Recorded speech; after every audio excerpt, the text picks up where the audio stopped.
And 70s, 99.5 KFUN and the knack with my Sharona, 8:37. Let's play Guess the Guest by the Voice. Everybody listen.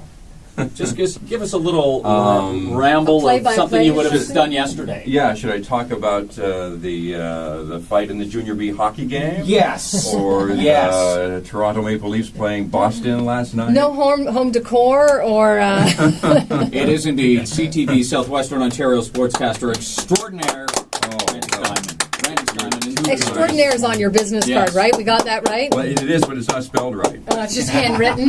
Yeah. A man who, for a living, talks about full contact sports. Yet, I don't know. Do you practice full contact at home? No. Or should we even? Well, he's got one kid. Yeah. Wait a minute. Hello. Yeah, there was full contact on one occasion. Yeah. But here today for a reason outside of the realm of sports. Yeah, Randy Steinman, author. Is Yeah. this your very first children's book? First children's book, yeah, it just came out 2 days ago. It's called The Night There Was No Moon, and I wrote it about 10 months ago. I wrote it for my little guy, who's now 3.5 years old. And I assume now that you've read to him the book. oh yeah, And what did the audience think? the audience liked the book. Actually, Did he fall asleep? Well, it's funny. It's funny. I didn't even write it for him as much as I made it up one night while trying to get him to fall asleep. Because, I'm trying to get him to go to sleep one night, and he wants to hear a story.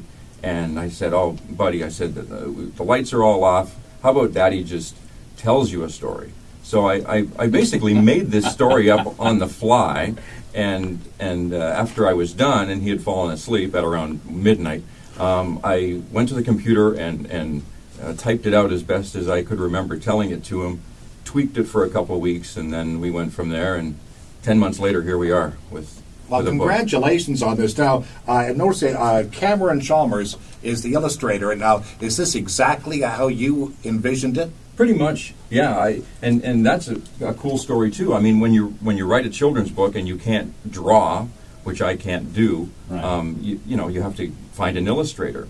So I'm thinking to myself, okay, what do I do now? So I had phoned Chuck Temple, the Brady guy. Right. Who writes the kids' books? Yeah. He's local, Yeah. and he's a friend of mine, and I contacted him, and I said, how do I find an illustrator for a children's book?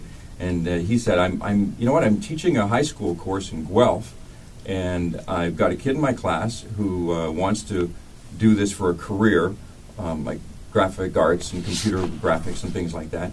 Good kid, and I'll hook you guys up, and maybe he can illustrate this for you. Wow. So a high school kid has illustrated the book. He's now in college in Toronto, but it was a real win-win for him too, because now he's a published illustrator. Yeah. And his career's just taking off. So That's so cool. I'm telling you right now, it is going to be the bedtime story at the judge's house tonight. beautiful, great. These two, and even at my house, and I don't have kids. But I'm about halfway through, and I only started last month. Yeah. Could you now regale us with just a little bit?